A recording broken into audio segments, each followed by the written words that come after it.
Boa noite. Boa noite. Boa noite.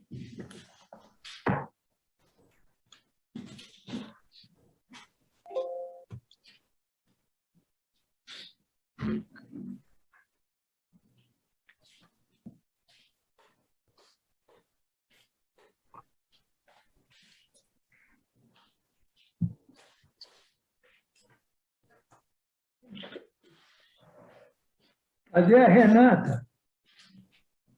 Deve estar chegando aí. Sério, olha, qual capítulo? Onde que está? Eu perdi. Porque nós dois não estudamos semana passada. Junho 1859, Variedades.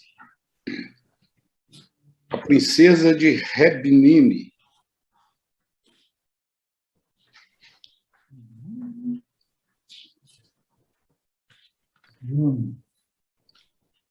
Achou? Nós já lemos aí a primeira experiência aí do repórter do Courrier de Paris. Vamos continuar aqui, quando da Guerra da Crimeia. Aliás, nós paramos um parágrafo depois, mas nós vamos voltar aqui, só para a gente não se perder. É a princesa?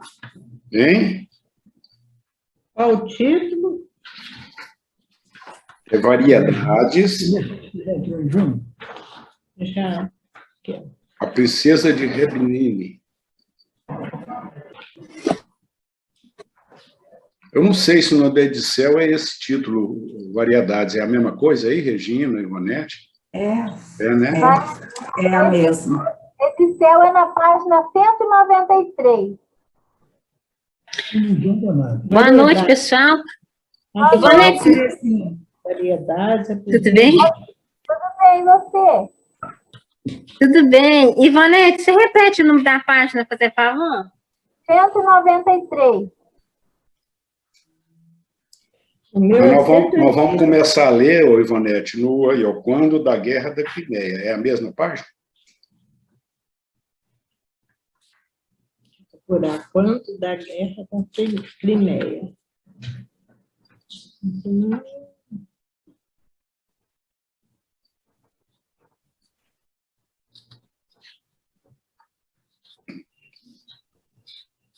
Todos acharam? Então vamos. O meu está marcado, isso nos traz a memória de outro fato. Ah, tá. Tá, tudo bem também, mas pode ser. Podemos começar aí, é porque nós tínhamos lido 2 parágrafozinhos, mas vamos começar por aí, que é melhor. Tá? Então vamos fazer como o professor Eurípides faz lá no estudo da quinta à tarde, vamos fazer uma resenhazinha, só para recordar o que é que se passou aí, porque esse tema ficou meio truncado, né? Bom, gente, vamos começar então, agradecendo a Deus, a Jesus, nosso mestre, aos bons espíritos que nos acompanham em todos os nossos momentos de estudo. Agradecer a Deus pela bênção da vida, da reencarnação, que nos possibilita os reajustes necessários, pedindo aos bons espíritos que nos intuam, nos inspire para as lições dessa noite, para que possamos perseverar em busca da verdade libertadora. Que a paz dos Pai, a paz do Cristo, esteja no coração de todos, encarnados e desencarnados, hoje e sempre. Assim seja. Bom, pessoal, só fazendo uma recapitulação, esse caso aqui está extraído do Courrier de Paris, quer dizer, um jornal. Então, não é Kardec que está escrevendo, ele simplesmente pegou o que ocorreu nesse jornal, uma edição desse jornal, e publicou na revista, né? E o primeiro caso aqui, esse jornalista ou redator, a pessoa do jornal, ele foi convidado para uma reunião espírita na casa de um barão de G. E lá, eles reunidos, e ele fala que eram pessoas idôneas, não tinha como duvidar das pessoas que estavam reunidas na casa, pessoas da sociedade, militares, uma série de coisas, né? E nessa reunião eles evocaram um espírito, não é a princesa aí no caso ainda, um espírito. E esse espírito fala a respeito de uma guerra, e nós ficamos em dúvida na semana passada que guerra seria essa, né, em 1859. Então, nós fomos buscar saber que essa guerra é a Segunda Guerra de Independência Italiana, onde Napoleão III se aliou à Sardenha, que é da Itália, né, contra o Império Austríaco. E nessa reunião, essa guerra estava só em evidência, ela não havia começado. Então, esse espírito, eles perguntaram para ele se haveria a guerra, e ele dizia que certamente. Aí, eles perguntam, quando iniciar? Aí ele responde, em 8 dias. Aí eles pegam e fazem uma observação, né, os que estão reunidos, né? Mas o Congresso não se reuniu, né? E só vai reunir no próximo mês. Como é que você está falando que vai ter guerra? Aí o Espírito responde, não haverá Congresso. Quer dizer, esquece que não vai ter reunião. Aí eles perguntam, por quê? Aí eles dizem, o Espírito fala, a Áustria se recusará. E qual a causa que triunfará? Ele fala que é a França, né? A França irá ganhar. Eles perguntam, e qual o tempo da guerra? Aí o Espírito responde, curta e gloriosa. E realmente essa guerrinha, ela não durou mais do que 80 dias. Ela começou em 26 de abril e terminou em 12 de julho. Quer dizer, que foi maio e junho inteiro, finalzinho de abril e comecinho de julho. Não deram aí 80 dias. Foram 80 dias. E esse caso, que nós acabamos de resumir, lembrou o jornalista ou o redator do jornal de um outro caso semelhante de profecia, né? Porque aqui o Espírito profetizou, ele deu uma notícia que iria acontecer, e realmente aconteceu, né? Então, é aí que nós vamos começar, tá? Então, vamos pela Ivonete aí, ó. Isso nos traz, né, Ivonete? Isso nos traz a memória de um outro fato do mesmo gênero passado também às nossas vistas, há alguns anos. Todos se recordam de que durante a Guerra da Crimeia, o imperador Nicolau chamou à Rússia todos os súditos que moravam na França, sob pena de lhes confiscar os bens em caso de desobediência. Parecendo o Biden, né, gente? Está confiscando bem aí. É mesmo. Mesma coisa, é a Crimeia de hoje. Então, nos encontrávamos na Saxônia, em Leipzig. É isso aí. Onde, como aliás, por toda parte, havia um vivo interesse pela campanha que se iniciava. Um dia recebemos o seguinte bilhete: estou aqui por algumas horas apenas. Venha ver-me no Hotel da Polônia, número 13, Princesa Rebinina. Era muito nossa conhecida a Princesa Sofia de Rebinina, uma criatura encantadora e distinta, cuja história era todo um romance que um dia escreveremos e que nos honrava chamando-nos de amigos. Apressamo-nos em atender ao seu amável convite, pois ficamos tão agradavelmente surpreendidos quanto satisfeitos por sua passagem por Lipizzi. Era um domingo 13 e o tempo naturalmente cinzento e triste, como de costume nessa parte da Saxônia. Encontramos a princesa em seu aposento, mais graciosa e espiritual do que nunca, apenas um pouco pálida e melancólica. Fizemos-lhe mesmo essa observação. Para começar, disse ela, parti como uma bomba. Tinha de ser assim, pois estamos em guerra e sinto-me um pouco fatigada da viagem. Depois, embora agora sejamos inimigos, não vos oculto que é com pena que deixo Paris. De há muito tempo que me considerava quase francesa. A ordem do imperador faz-me romper com um velho e doce hábito. Como que é? O imperador da Rússia que chamou todo mundo lá, né? É, Foi isso? foi. Uhum. Por que não ficar tranquilamente no vosso lindo apartamento da rua Rumford? Porque me teriam cortado as rendas. Ora, mas não conquistais entre nós com tantos e tão bons amigos? Sim, pelo menos o creio. Mas na minha idade, uma mulher não gosta de se dar em hipoteca.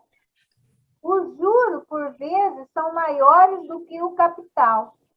Ah, se eu fosse velha, seria outra coisa, mas então não me emprestariam. Aí a princesa mudou de assunto. Ah, disse ela, sabeis que tenho uma natureza muito absorvente. Aqui não conheço viva alma. Posso contar convosco durante o dia todo? É fácil adivinhar a nossa resposta. Há uma hora ouvimos o sino no pátio e descemos para o almoço no salão. No momento, todos falamos da guerra e nas mesas girantes.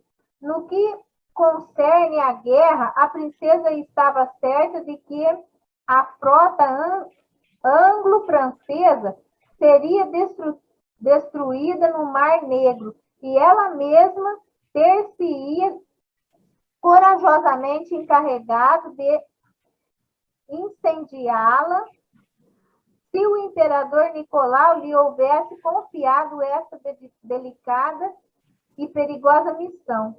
Quanto às mesas girantes, sua fé era menos sólida, mas propôs fazermos algumas experiências com outro de nossos amigos que lhe haviam apresentado a sobremesa. Subimos para os seus aposentos, ali nos serviram café, e como chovesse, passamos a tarde a interrogar a tripeça que tínhamos aos nossos olhos. E a mim perguntou de repente... Bonete, dá uma paradinha aí, faz um resumo do que está ocorrendo aí, que não é nada muito interessante, não, mas é só para a gente, antes da gente começar com as perguntas e respostas da mesa, né? O que ocorreu aí? Ó, ela foi chamada, ela falou que queria, mandou uma carta para ele, que queria conversar com ele. Daí eles foram lá para conversar com ela. Ela falou que ela foi chamada, né? Ela gostava muito de Paris, mas ela já estava se sentindo uma francesa, mas ela tinha que voltar porque o imperador que chamou ela de volta. O Nicolau, né? Como ela morava na França, tá certo? Então, como ele pediu a todos os súditos que retornassem à Rússia, ela estava voltando. Então, aí ela deve ter feito uma escala aí em Leipzig, né? Que acho que é na Polônia, se não me engano, e encontrou esse pessoal, que é esse mesmo jornalista que escreveu o caso anterior, né? Encontraram com ela ali, e ela, então, expôs, falou da guerra, falou de uma série de coisas, mas, na verdade, ela estava apenas retornando conforme determinação do Nicolau, né? E falaram sobre a guerra e sobre os fenômenos, né, que estavam ocorrendo, das mesas girantes e tal. E o que ela não tinha muita fé, né? Então, ela pegou e propôs que, depois do café ali do salão, eles fossem até o aposento dela e fossem brincar, né? Eu me lembrei quando eu, criança, fui brincar com o copo. E o copo, a hora que mexeu, eu corri, saltei de banda. Então, na verdade, passou isso. Eles estavam lá, reuniram no quarto dela, ficaram a tarde inteira ali fazendo perguntas para uma mesa. E a mesa, através de pancada, ia respondendo. Aí ela entra num tema particular dela, né? Vai entrar, né? Não entrou. Tá certo? Alguém tem alguma pergunta? A Edna, parece que no início quis falar sobre o Nicolau. Não, é isso. Eu só queria entender se era reunião, foi a Rússia que chamou, né? Foi. O imperador da Rússia. E quem aquele que não fosse teria os bens confiscados, né? Então, ela começou estava retornando, né? E aí fizeram essa reunião a título de mera curiosidade, né? Foram brincar, agora eu lembrei da brincadeira com o copo, né? E aí a mesinha começou a responder, aí ela entra no tema aqui, né? Então, eu mesmo vou ler isso aqui. Ela pega e pergunta, né? E a mim? Perguntou de repente a princesa. Nada tens a dizer? Né? Perguntando para a mesa. Ela disse. A mesa responde. Não. Por quê? A mesinha bateu 13 pancadas. Ora, deve-se lembrar que era um dia 13 e que o apartamento da senhora Rebinini tinha o número 13. E a mesa bateu 13 vezes, né? Aí ela pergunta de novo, isso quer dizer que o número 13 me é fatal? Perguntou a princesa, um pouco supersticiosa com esse número. A resposta, sim, bateu a mesa. Não importa, sou um baiarde do sexo masculino e podes falar sem medo, seja o que for que tenhas a me anunciar. Ou seja, vocês viram ali que quando ela estava conversando sobre a guerra, falou assim, se o Nicolau deixasse, eu ia para a guerra, ia pegar em arma, né? Mas, né? Então, ela dizendo aqui, pode falar que eu não tenho medo de nada. Interrogamos a pequena mesa, que de início persistiu na sua prudente reserva, conseguindo, por fim, arrancar-lhe as seguintes palavras. Doente, 8 dias. Paris, morte violenta. Que a mesa respondeu. Ou seja, por que eles lembraram dessa história? Né? Porque é uma outra profecia.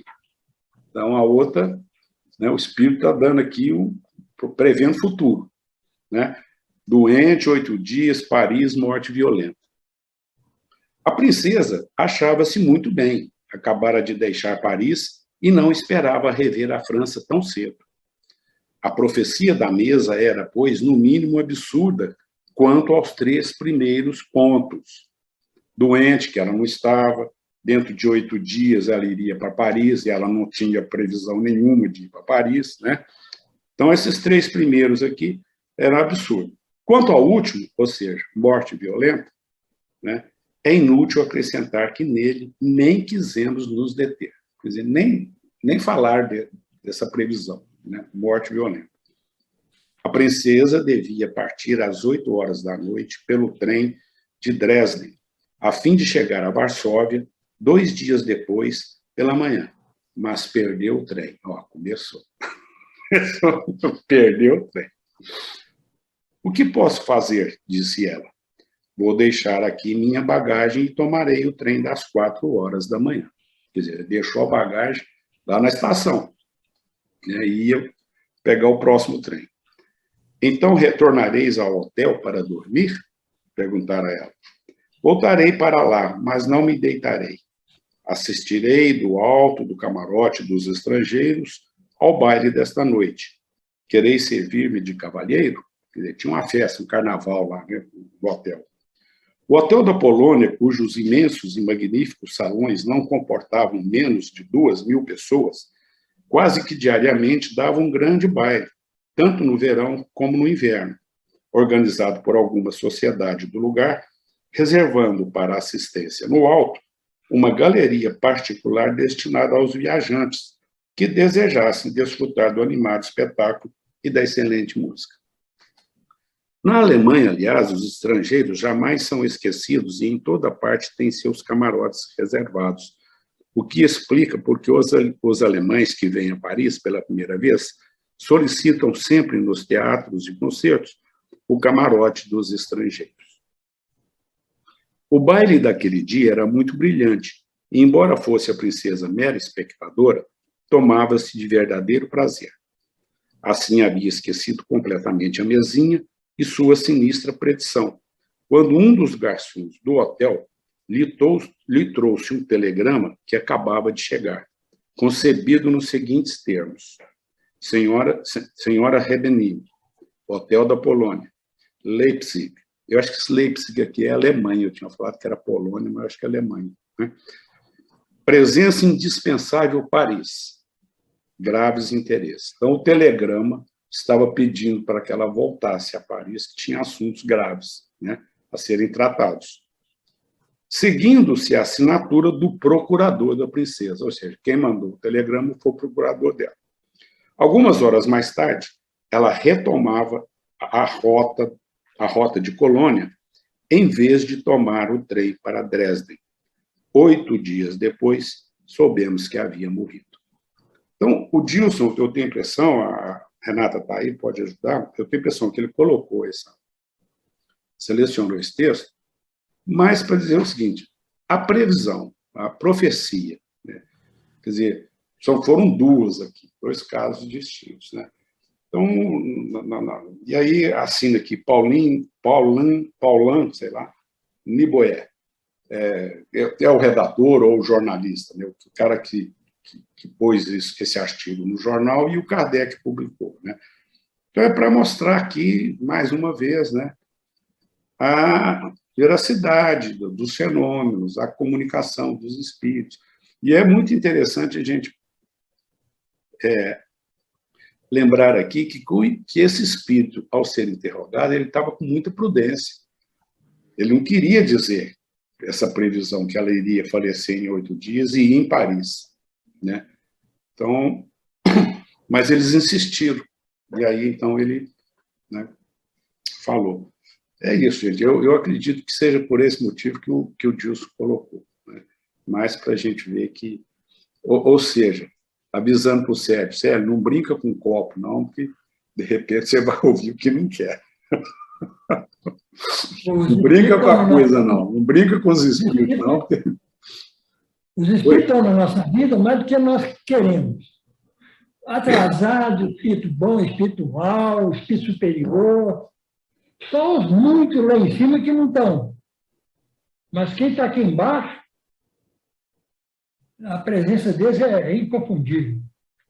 Você chega, dá uma ideiazinha para a gente, uma inspiração, e vai embora. Espírito atrasado fica o tempo todo. Nos acompanha até a sombra. Pois é. Eu queria saber de que ela morreu. Não, mais nada. Não fala mais nada. Mas provavelmente, se ele acertou 8 dias, acertou que era Paris, foi alguma doença. Né? Porque ele fala doença, 8 dias, Paris, morte violenta. Embora morte violenta. Então, interessante, tinha que ser em Paris, né? Podia morrer na Rússia. Voltou em Paris, mas morrer lá. Não, e ela estava indo embora, né? Pois podia morrer na Rússia. Por que teve que voltar para morrer em Paris? Né? Colônia, que é a cidade da Alemanha. Mais alguém? É só isso, não tem mais nada. Não tem. É mais mesmo para a gente ver que... Ele é simples, não? Mas é curiosidade mesmo. É dos espíritos da nossa vida, isso sim. Por isso que o título da revista aqui, o Kardec põe como variedades, né? É mais curiosidade mesmo, uma ocorrência. Vamos Para a seguir. época é excelente. Para a época é excelente, porque está mostrando a sociedade de Paris, né? Não acontecendo, né? Bom, pessoal, segundo a programação do Dilson, nós vamos agora para julho, 1859. Conversas familiares de Além Túmulo. Eu comentei, acho que foi semana retrasada, né, Gina? Nós estávamos falando. Eu acho essas conversas familiares aqui riquíssimas. Traz coisa demais para a gente, né? Então, Conversas Familiares de Além Túmulo, na edição, me parece que tem um outro título aí. Acho que Sociedade Parisiense de Estudos Espíritas. Não. É para frente. Ele está pulando. Página 216, na edição. Desse aqui? Tá. 216. Edição. Mas a minha é diferente. 3, 4, Aí está assim, ó, palestras familiares. 7. Notícias da guerra, é isso mesmo? Isso. Na edição fala palestras familiares. O meu aqui da FEB é Conversas Familiares. Ok. Então, palestras familiares, de Além Túmulo, notícias da guerra. É de julho, ou Célio? Julho, mês 7. Espera aí.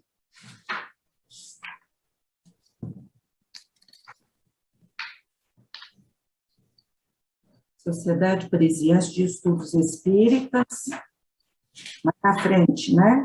Uhum. Bom. Pode Onde é que seguindo foi? aí.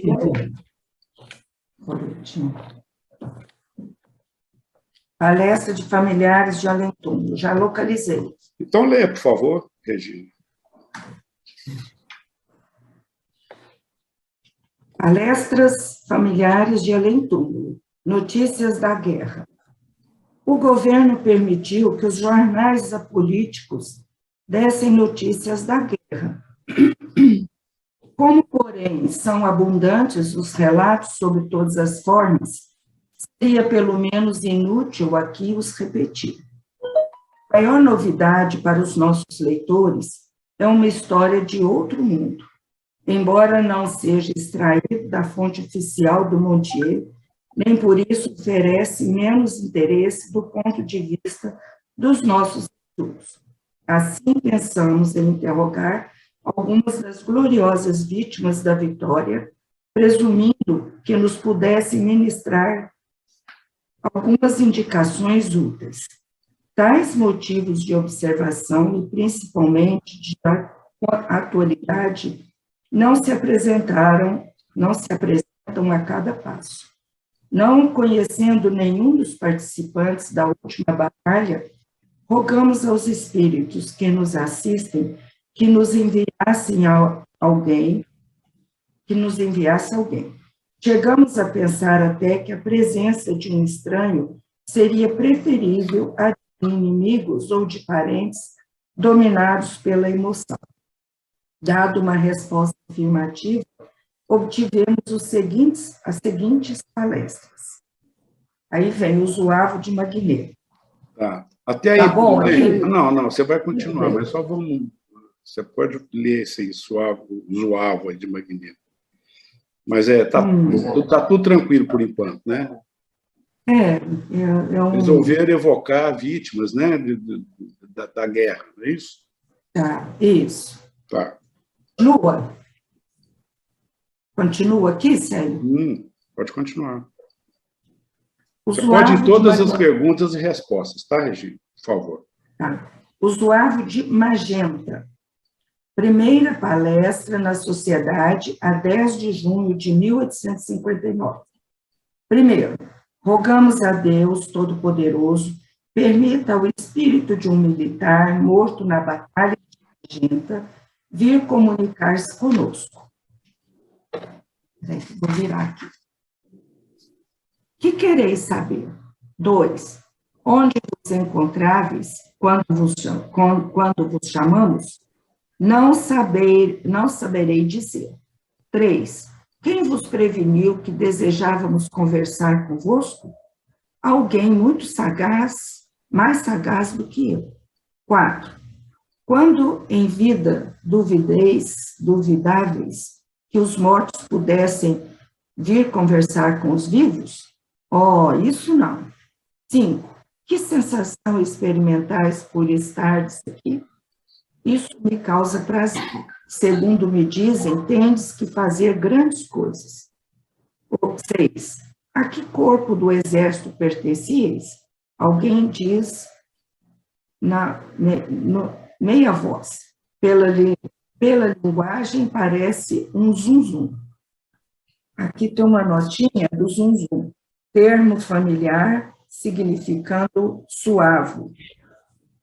Soldado das colônias francesas na África do Norte e que ostentava uniforme pitoresco de várias cores, especialmente culote vermelho, bastante largo no alto. Ah, bem o disse. 7. Qual era o vosso posto? O de todo mundo. 8. Como vos chamáveis? Joseph Midard. 9. Como morreste? Quereis saber tudo sem pagar nada? 10. Não é só, hein? Estava dando uma entrevista e precisava do cachê. 10. Ainda bem, não perdeste a jovialidade.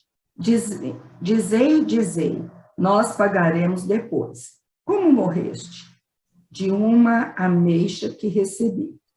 Esse aqui vem que a linguagem vulgar, dando a entender que havia levado um tiro, quando ele fala que de uma ameixa, né, que recebi.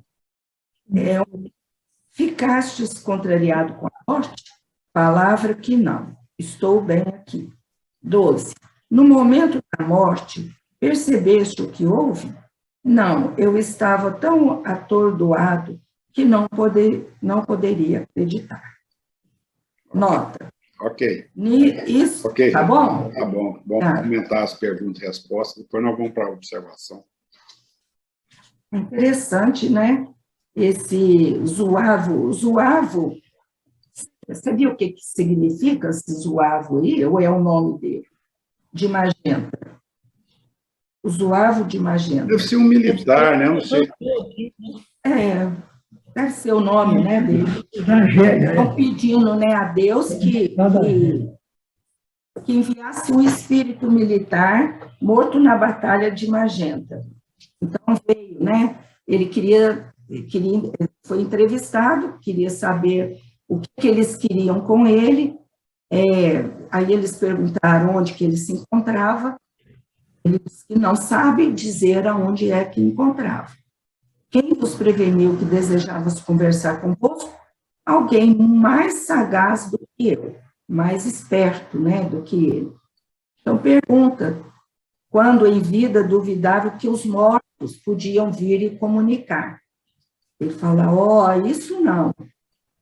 Que sensação experimentais por estar... Então, ele fala que tem um prazer nessa sensação de estar morto, né? Segundo dizem, tendes que fazer... e perguntando a que corpo do exército ele pertencia. Alguém diz a meia voz um murmúrio lá, uma palavra, né, que significava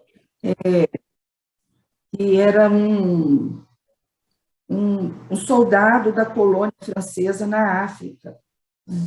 Então, era uma gíria deles lá, né? Então, ele fala que bem dizes. E qual era o posto? O de todo mundo. Um soldado lá. E como chamava? José de Midard. E aí, quando pergunta como ele morreu, ele não queria responder, né? Porque ele falou que ele, aliás, estava brincando. Ele era um espírito brincador. Querer saber tudo sem pagar nada, né? Ainda bem que ele falou com ele, né? Que não perdeu a jovialidade, essa coisa de responder de boa, né? Então, como morrer, você falou de ameixa, que foi de um tiro, levou um tiro. E ele perguntou se ficou contrariado com a morte. Ele disse que não, que ele estava bem, estava bem. E se no momento da morte ele tinha pressentido que ele estava morto, tinha morrido, né? Ele falou que também não, que ele estava totalmente absorto e não poderia acreditar, estava envolvido ali e não podia acreditar que ele tivesse morrido. Quer dizer, ele estava fora do corpo, achando que ele estava ali ainda vivo, né, naquele momento. É isso aí, é um espírito divertido, né, que veio responder as perguntas e que não deixou de ter a sua realidade ao responder. E que estava satisfeito por ele estar no mundo dos mortos, né, ele estava no mundo espiritual. É tão divertido que ele chamou a bala de ameixa, né? E com relação à sua pergunta, Regina, Zuavo, soldado argelino, pertencente a um corpo de infantaria ligeira da Armada Francesa. Então, criado na Argélia em 1831. Então, essa infantaria aí foi criada em 31 e caracterizado por um uniforme vistoso e colorido, que é o que você deu na sua nota aí, né? Eu queria comentar sobre a número 5, né? Que sensações experimentais por estar aqui. Isso me causa prazer. Eu acho que o que causa prazer para ele não foi ele ter morrido. O que causa prazer para ele foi por ele estar, por ele ter sido evocado e estar ali podendo comunicar. Né? Eu acho que é isso, né? Não, mas é isso mesmo. É quando ele diz, por vos encontrardes aqui, ou seja, falando com eles. Sim. Tá. Mais alguém? E ele já chega perguntando, né? O que quereis saber? Qual é o interesse, né, dessa entrevista? O que quereis saber? Ele estava com muita paciência, porque ele não estava preparado para nada e estava respondendo. As perguntas também sem critério. Estava fazendo perguntas difíceis para ele. Né? É tanto, Walter, tanto que quando pergunto para ele onde ele estava, ele falou, não saberia dizer, não sei dizer. É isso. Aí, como é que você chegou aqui? Não, alguém mais astuto que eu me trouxe. Ele teve paciência de responder todas. Alguém mais? Não dá para saber se fazia muito tempo que ele tinha morrido, né? Aí nós precisamos ver, né, o Ivonete, voltar lá no Google e ver quando é que foi essa guerra de Magenta aí, né? Essa luta aí de Magenta, né? Não, eu tô falando assim, porque ele tá muito desprendido, né? Tipo assim, é por isso que eu tô falando. Uhum. É um brincalhão mesmo, né? Mais alguém? Terezinha, então faz para nós aí a próxima. Talvez você vai dar tempo de ler só a observação que vai cair. Depois você continua, tá? Tá bom. Nota. Isso concorda com o que temos observado nos casos de morte violenta. Não se dando conta imediatamente da sua situação, o espírito não se julga morto. Este fenômeno se explica muito facilmente. É análogo ao dos sonâmbulos que não acreditam que estejam dormindo. Realmente, para o sonâmbulo, a ideia de sono é sinônima de suspensão das faculdades intelectuais. Ora, como ele pensa, não acredita que dorme. Só mais tarde se convence quando familiarizado com o sentido ligado a esse vocábulo.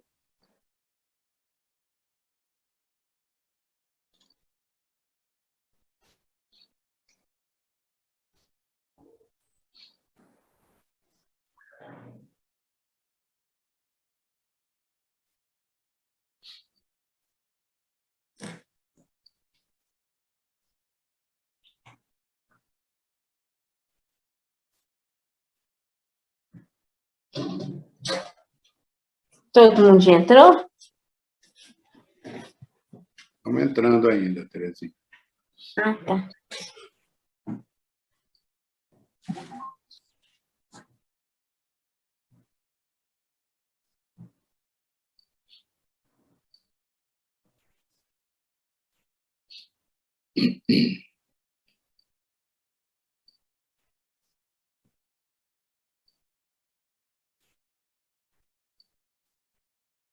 Pode continuar, Terezinha. Vamos. Então, eu vou voltar aqui, ó. Então, o primeiro parágrafo aí está falando sobre a pessoa quando ela morre de morte violenta, né? Quer dizer, ele não tem muita noção de que morreu naquele momento, ele fica meio, né, sem saber o que aconteceu. Aí eu vou ler aqui, ó. Realmente, para o sonâmbulo, que acontece o mesmo esse fenômeno com a pessoa com o sonâmbulo, né, que acredita que está dormindo. Realmente, para o sonâmbulo, a ideia de sono é sinônima de suspensão das faculdades intelectuais. Ora, como ele pensa, não acredita que dorme. Só mais tarde se convence quando familiarizado com o sentido ligado a esse vocábulo. Dá-se o mesmo com o espírito surpreendido por morte súbita, quando nada havia preparado para a separação do corpo. Para ele, a morte é sinônimo de destruição, de aniquilamento.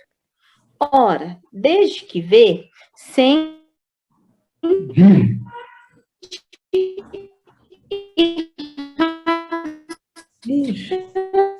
Ela saiu. Julga não certo, deixa eu conhecer-se. Então, é isso mesmo, está falando aqui. Então, é o mesmo que acontece com o sonâmbulo, né? Dorme, né? Só mais tarde que ele convence que essa morte súbita, só depois de um tempo que ele acredita que ele morreu. E isso também se dá também, aí a gente lembra, né, que a gente estava estudando lá no Livro dos Espíritos de domingo, né, gente? Vocês lembram, né? Que para desligar, né, o cordão para desligar, as pessoas que morrem de uma vez, assim. Então, aí vocês lembram que falava assim, se a pessoa, se é instantâneo, né, o desligamento, vocês lembram? Aí os Espíritos respondem que sim, não, né? A gente estudou lá no domingo. É verdade. Então, é isso daí. Então, o corpo, a pessoa desliga assim instantaneamente, no mesmo instante que ela morre. Mas para ela acreditar que ela morreu, demora um tempinho para ela entrar, estar então, em si mesmo. Uma coisa é morrer o corpo, outra coisa é a mente separar do corpo. É a mente, é a desencarnação verdadeira. Isso é o que eu entendi, gente. Obrigada. Não, pode continuar, Terezinha. Ah, tá, para continuar, tá bom. 13. No momento de vossa morte, a batalha não tinha terminado. Seguistes as suas peripécias? Sim, pois, como vos disse, não me julgava morto. Eu sempre queria martelar os outros cães. Esse cães aqui quer dizer, aqui o espírito faz um trocadilho. Les Autrichiens, os austríacos, e les Autrichiens, os outros cães, têm mais ou menos a mesma pronúncia. É o que a notinha aqui que explicou. 14. Que sensação experimentaste, então? Eu estava encantado, pois me sentia muito leve. 15. Vieis os espíritos dos vossos camaradas deixando os corpos? Eu nem pensava nisso, pois não me acreditava morto. 16. Em que se tornavam esses espíritos que deixavam a vida em multidão no tumulto da batalha? Creio que faziam o mesmo que eu. 17. Encontrando-se reunidos nesse mundo dos espíritos, que pensavam aqueles que se batiam mais encarnicidamente? Ainda se atiravam uns contra os outros? Sim, durante algum tempo e conforme o seu caráter. Reconhecei-vos, 18, reconhecei-vos melhor agora? Sem isso, não me teriam mandado aqui. Tá bom aí, Tereza. 19. Tá bom aí. Ele vai mudar o assunto, vamos falar esse desencarne deles, que é melhor. Ok. Não, então aqui está perguntando, né? Se ele estava em si mesmo, se ele acreditava que tinha morrido, né? Aí ele falava primeiro que não se julgava morto, né? E sempre queria martelar outros cães. Eu acho que nisso aí queria dizer que ele queria continuar com a guerra. Foi isso mesmo que eu entendi? Acho que foi isso, né? Exatamente. Aí pergunta, né, a sensação que ele sentiu.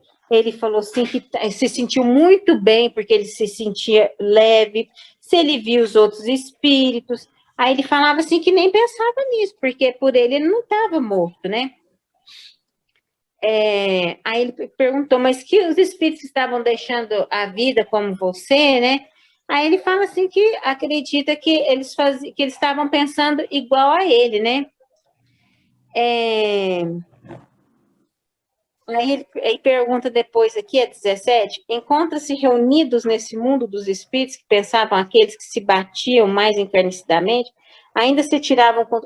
pergunta se depois de morto, né, desencarnado, se eles continuavam atirando uns aos outros, né?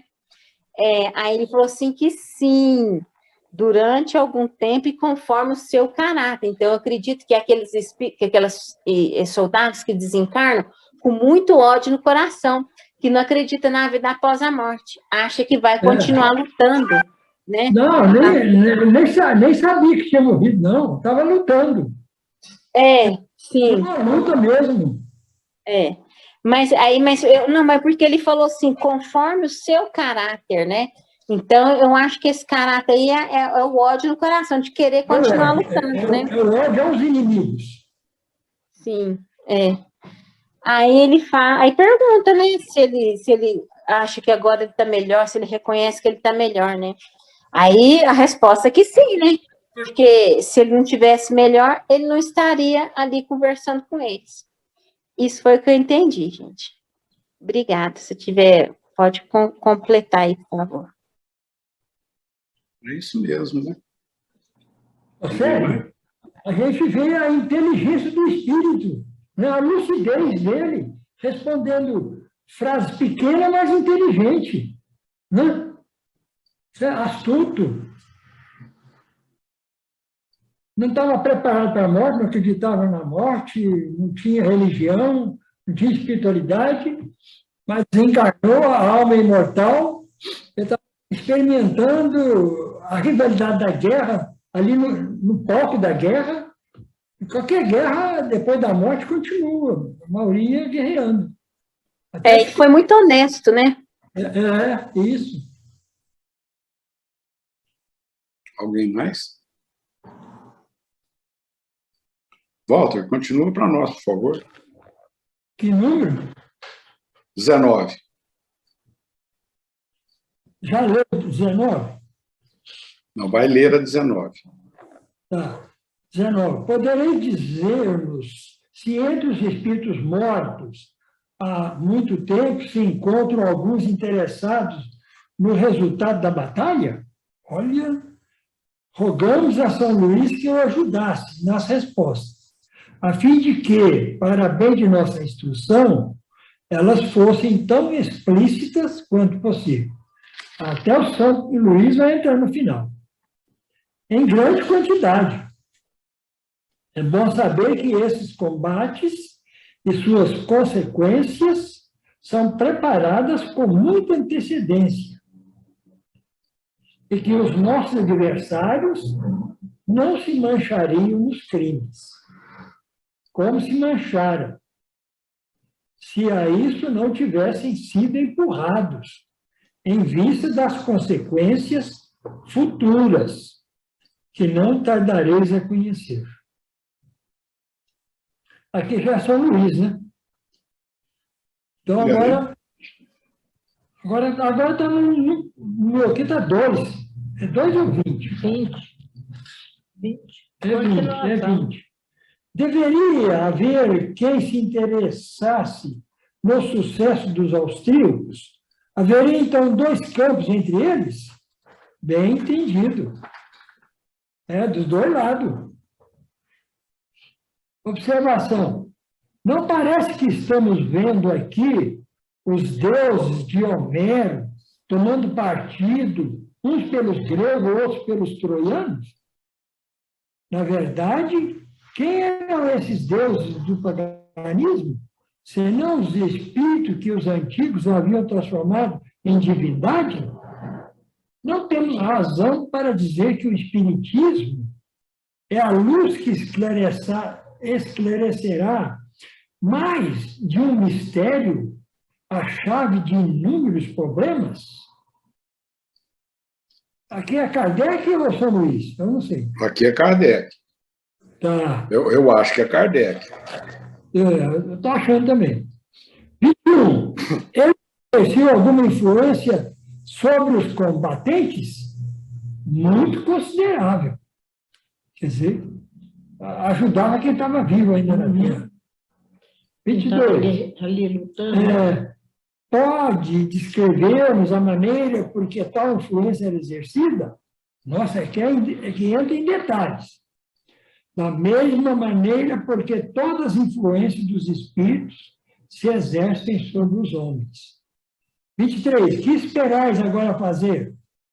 Estudar mais do que o fiz em minha última etapa. O que esperais fazer agora? Estudar mais. 24. E voltar como espectador aos combates que ainda se travam? Ainda não sei. Tenho afeições que me prendem no momento. Contudo, espero, de vez que em quando, dar uma fugida para me divertir com as surras subsequentes. Volta ao campo de combate, né? Em espírito, não é isso? E assistir. É interessante. Essa aqui eu achei interessante. 25. Que gênero de afeição retém aqui? Uma velha mãe doente e sofredora, que me chora. Encarnada, né? Sim. Aqui na Terra, né? Uhum. É que chama atenção na Terra. 26. Peço que me desculpe o mau pensamento que me atravessou o espírito, relativamente à afeição que eu retenho. Falando de alguém. Não tem importância. Digo bobagem para nos fazer rir um pouco. É natural que me tomeis por uma coisa à toa, em relação ao honrado corpo a que pertenço. Tendes, porém, a certeza de que só me engajei por causa dessa pobre mãe. Mereço um pouco que me tenham mandado, mereço um pouco que me tenham mandado até junto de vós.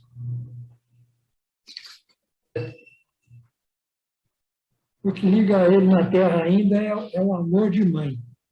A mãe dele está na Terra e ele já morreu. Walter, interessante aqui, né? Quem está perguntando, né? Deve ser o Kardec que está fazendo as perguntas. Se não for, é algum membro da sociedade. Sim, Mas quando ele fala aqui, quando ele faz a pergunta, que é logo depois que ele fala assim, tenho afeições que me prendem no momento. Contudo, de vez em quando, pretendo dar umas escapadelas, né? Para ver. Aí fizeram a pergunta imediata, né? Que tipo de afeição te retém aqui, né? Quando ele fala que a mãe, o perguntador pede perdão, porque ele estava com uma certa ironia. Eu só quero uma namorada, né? Quando ele fala aqui, 26, peço, me desculpeis o mau pensamento que acaba de me atravessar o espírito. Quer dizer, quando ele fez a pergunta, ele fez com malícia. E quando ele respondeu que o que prendia ele ali era a mãe, ele já apontava. Que tipo de afeição retém aqui? Porque você está nessa reunião aqui, então tem alguém na Terra que está atraindo. Tem aí? Você foi até onde, Valtinho? Até na 27. Não li. 26. Tá bom. Alguém? Você vê que perguntinha, não é? E o Espírito, na maior paciência, com a capacidade dele, respondendo ali. Né? E o Kardec falava, São Luís, ajuda ele aí. Alguma coisa para terminar bem a entrevista dele. Foi bonito ele falar da mãe. Muito bonito. O grande amor na Terra. Minha mãe ainda está lá. Vou lá visitar minha mãe. Ele podia responder assim, eu vou lá brigar com os meus inimigos, vou arrebentar com eles. Não respondeu. Falou da mãe. Quem vai ler o resto aí? Alguém mais? Vai encerrar isso aqui. Simone, você está com o livro? Oi, estou aqui no computador. Então, lê para nós, por favor. Começa a 27. Quando vos encontrastes entre os espíritos, ouvíeis o rumor da batalha? Vieis as coisas tão claramente como em vida. Perguntando. A princípio, eu a perdi de vista, mas depois de algum tempo, via muito melhor, porque percebia todas as artimanhas. Explica aí, Sérgio. Quando vos encontraste os espíritos, ouvires o rumor da batalha. Como é que é? Quando ele estava no plano espiritual, perguntou se ele ouviu o rumor da batalha, né? Se ele presenciou, né? Como se ele estivesse participando ali, né? Sério, eu entendi assim, quando ele tomou o tiro, que ele desenvolveu, ele perdeu a lucidez. Né? E com umas horas aí, não sei quantas, ele recuperou e voltou para o campo de batalha. Ele ficou uns momentos aí perturbado, né? Depois ele volta lutando como se estivesse na guerra ainda, encarnado. É a perturbação. Só que ele não é uma pessoa má, perversa. Se ele tivesse muito ódio, como a Terezinha falou, ele talvez nem ia responder nada. Pode continuar. Só que quando ele estava liberto do corpo, ele conseguiu ver a guerra com mais clareza, né? É isso mesmo. É isso mesmo. Ele percebe as artimanhas, né? Exatamente, percebi as artimanhas, foi isso que eu percebi mesmo. Quando ele não estava mais. Ele não era perturbado tanto assim, não. Ele superou a morte. Pode continuar, Simone. Pergunto se ouvíeis o troar dos canhões. Sim. Explicou melhor.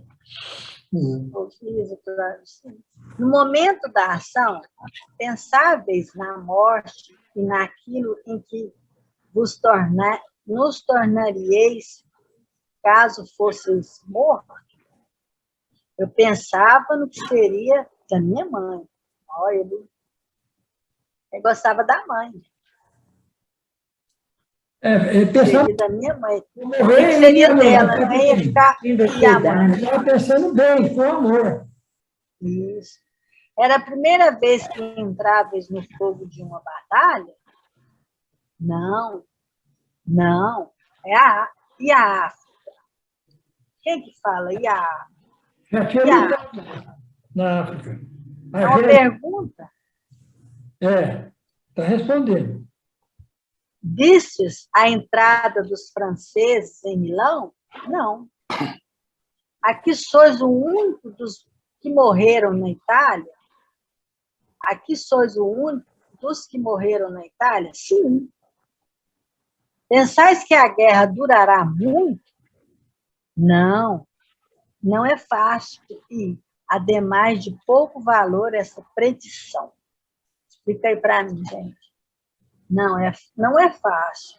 E, ademais, de pouco valor essa predição. A guerra durará muito? Que valor, fala quanto tempo vai É durar? uma pergunta meio cretina. Se ele sabe o tempo que vai durar uma guerra. Não. Aí eu fico lembrando da guerra, lembrando dessa guerra que está acontecendo. Nossa. Quando entre os espíritos, vedes um de vossos chefes, ainda o reconheceis como vosso superior, se ele o for, sim. Se não, não. Aí ele já está falando do chefe, ele não vai ter o mesmo respeito se ele for. Porque quando ele era chefe na guerra era uma coisa, mas agora, né? Quer dizer que ele já está num plano que ele já sabe, né, o E ele foi inteligente aqui. Está falando assim, foi, se ele for da terra, militar, a terra aqui, eu vou obedecê-lo. Mas se não vou obedecer, não, se ele for um qualquer. Nossa, em simplicidade. Ele vai explicar aqui. Em observação. Simone. Sua simplicidade. Oi, parei. Lê a observação, só para a gente concluir aqui, ficar para a próxima pergunta para a semana que vem. Em sua simplicidade e em seu laconismo, esta resposta é eminentemente profunda e filosófica. No mundo espírita, a superioridade moral é a única que se reconhece. A lei já sabe. Quem não a teve na Terra, exatamente. Quem não teve na Terra, qualquer que tenha sido a sua posição, não terá nenhuma superioridade. Naquele mundo, o chefe pode estar abaixo. Já entendia bem, né? A resposta dele foi muito inteligente. Aí. Ele, como espírito, se for superior a mim, eu obedeço. Se não for, eu não obedeço. É superior aí moralmente, né? Não é o estrela que ele tem no peito. Moral. Alguém mais? Joana, você pode fazer a prece para nós, por favor?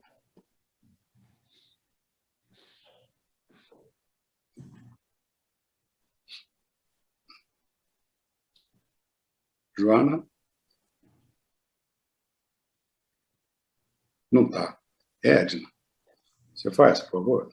Faz não? Não. Está mal aí? Está muito? Uhum. A Renata, que não participou hoje, não deixei. Ficou escondidinha. Ou não.